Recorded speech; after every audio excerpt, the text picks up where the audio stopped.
So, welcome to part 5 of the mini-series on asset registers for industrial cybersecurity. So, I appreciate you for coming back.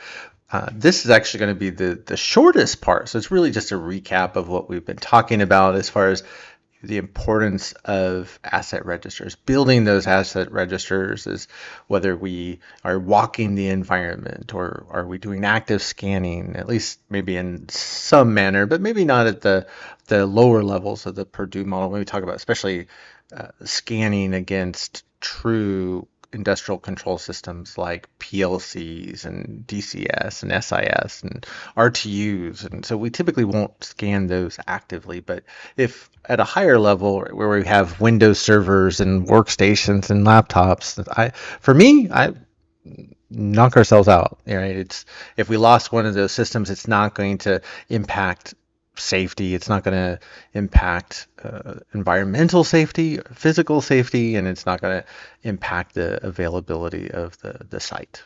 Right. So if it would, then there's a design issue there at play. So anyway, so we can actively scan. In the last part, we talked about using tools like Wireshark and Network Miner to look at network packet captures to find assets and services that are in use in the environment.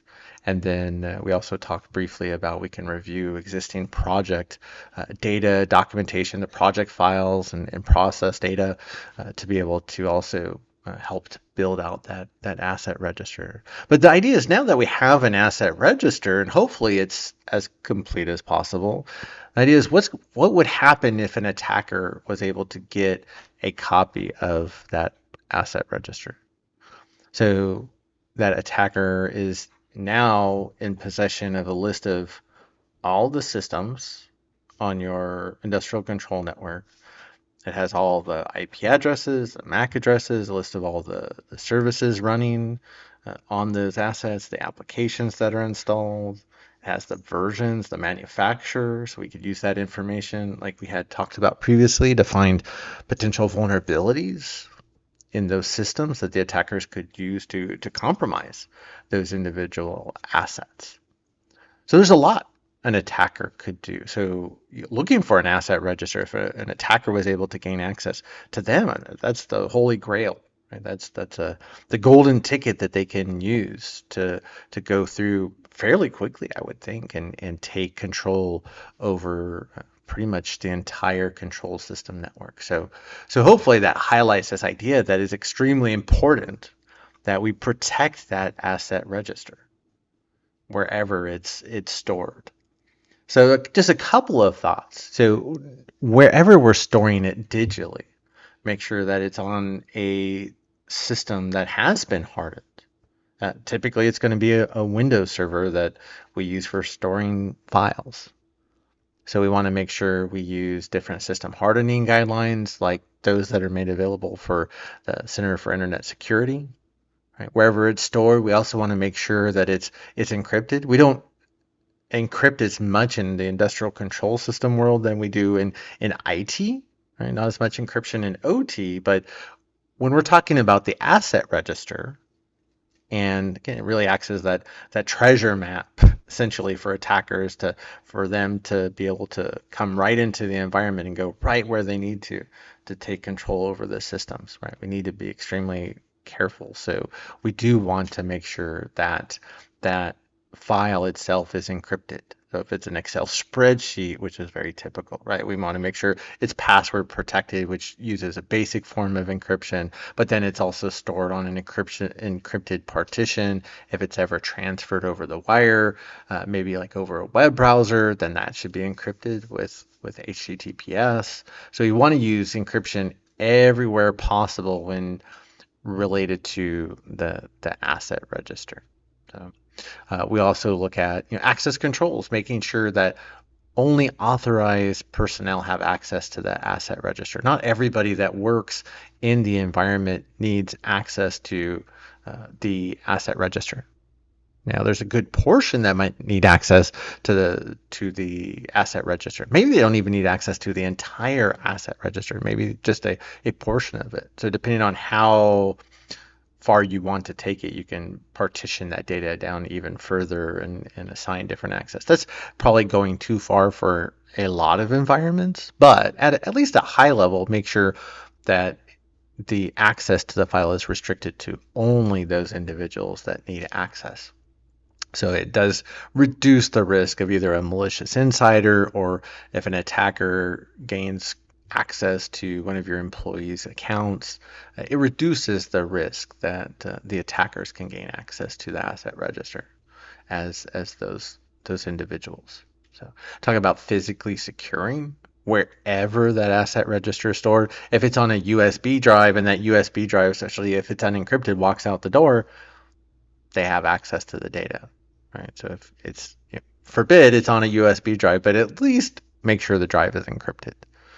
If it's sitting on the server, make sure that it's encrypted, and that server is stored somewhere physically safe. And a lot of control system environments, those servers usually are in the data center that's sitting right next to your operation center. And there's usually multiple badge doors with maybe security guards. Sometimes they're armed, right? That you have to pass to get to where that server is located. So make sure though that it is in a physically secure location.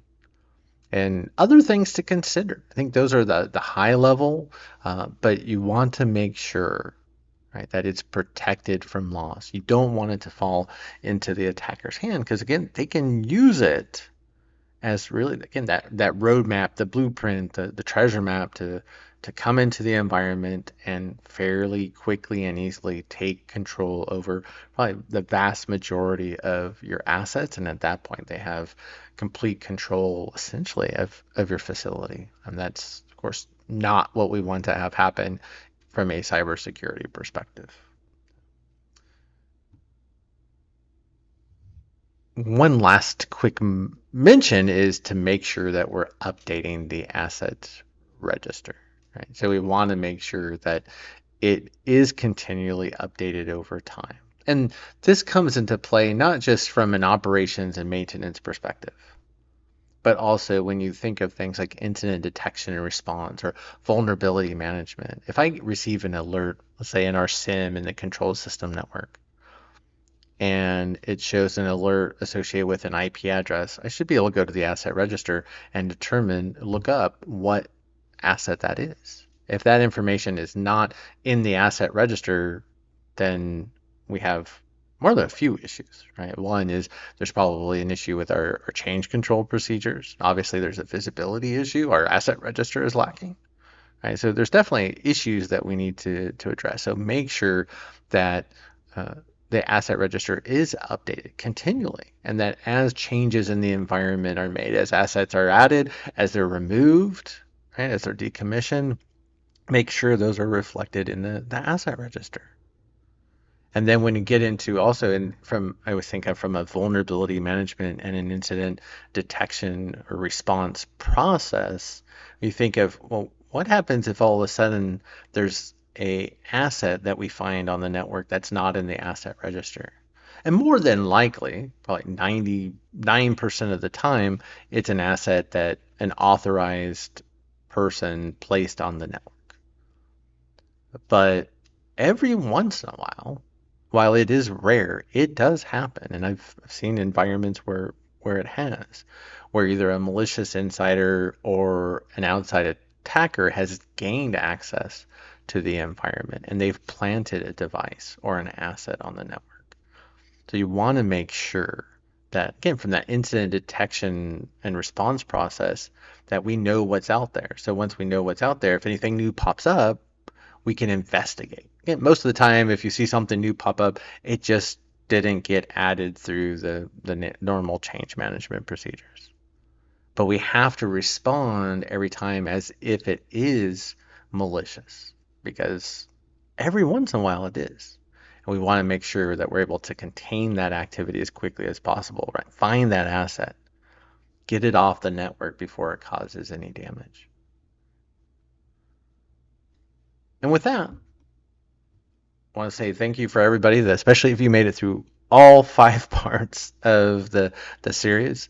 I know asset registers are not as fun for everyone, but I think they're extremely important. Again, not just from an operations and management perspective, but for me, my big focus is always on vulnerability management and incident detection and response and control system environments. So again, I would thank you for taking the time to watch the video. If you have any questions, comments, concerns, anytime, you can leave them in the comments section or feel free to reach out. There's my email, and you can find me on LinkedIn, and of course, you found YouTube.